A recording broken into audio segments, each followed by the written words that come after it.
നമുക്ക് ഓരോ പാഷനൊക്കെ ഉണ്ടല്ലോ.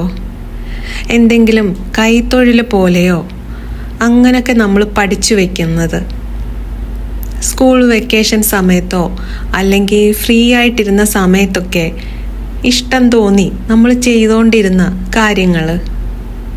ചിലപ്പോൾ തയ്യലാവാം, ഗാർഡനിങ് ആവാം, പെയിൻറ്റിങ്ങോ അല്ലെങ്കിൽ മ്യൂസിക്കൽ ഇൻസ്ട്രുമെൻറ്റ്സ് ആവാം. ചിലപ്പോൾ വിചാരിച്ചാൽ അതൊരു വരുമാന മാർഗവും ആവാം. എന്തു തന്നെ ആയാലും അത് ലൈഫിൻ്റെ ഒരു സ്റ്റേജിൽ നമുക്കതൊരു വലിയ തണലായിട്ട്, ഒരു വലിയ ഹീലിംഗ് അത് തരും നമുക്ക്. കാരണം എന്നോ നമ്മൾ അത് പഠിച്ചെടുത്ത് നമ്മുടെ ആത്മാവിലേക്ക് അലിഞ്ഞു ചേർന്ന കാര്യമാണ്. ഒരു വിദ്യയാണ്. വിദ്യാധനം എന്നും ഒപ്പം ഉണ്ടാവുന്നതാണ്.